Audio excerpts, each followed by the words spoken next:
Okay mga sir, good morning. Okay. So may nag-request kasi sa atin. Sabi niya gusto niya makita yung full setup ng kulay black na naka-shroud na naka-silencer. So sir, ito na yung request mo. So sinet up ko to kagabi. Okay. Yan. So sa mga magsha-shroud, so make sure na ito kasi ang shroud nito is 25mm. So kaya pa nito ang 62mm OD na CF tank. So kaya pa. So kaya ito sumabit at dahil sobrang baba ng aking scope mount. Okay? So sa mga magsha-shroud lang, so 25mm lang po yung outer diameter na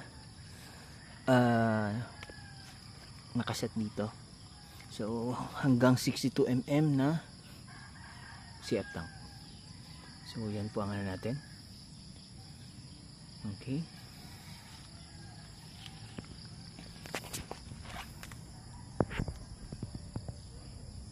Thank you.